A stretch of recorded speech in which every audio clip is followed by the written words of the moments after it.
ভালোবাসাটা পিথাগোরাসের উপপাদ্য নয় যে প্রমাণ করতেই হবে। ভালোবাসাটা রবি ঠাকুরের শেষের কবিতার মতো, তা শুধু উপলব্ধি করতে হয়।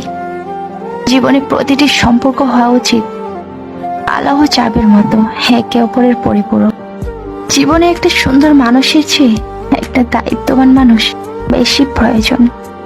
যাকে ভালোবাসো সে বেঁচে থাকতেই তাকে সুখ দাও, কারণ তাজমহল পৃথিবীর সবাই দেখলো, মমতাজ নিজে কিন্তু দেখতে পাননি।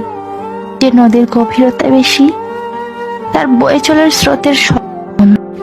যাদের ভালোবাসার গভীরতা বেশি, তাদের জীবনে সুখ হয় কম, কারণ এরা অল্পতেই অনেক বেশি কষ্ট পায়। ঝগড়া করার পর যখন দুজনে একসাথে হেসে ফেলে, সেই মুহূর্তের মতো সুন্দর আর কোনো মুহূর্ত হয় না।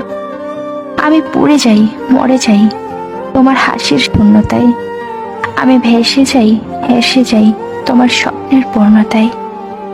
সব সম্পর্কের সূত্রপাতটাই অচেনা অজানা সংলাপে। ভালোবাসা ঘনীভূত হয় প্রতিকারের হৃদয়স্পর্শী আলাপে। বুঝলে প্রিয়, হাত ধরতে হলে পুরোপুরি ভাবে ধরো।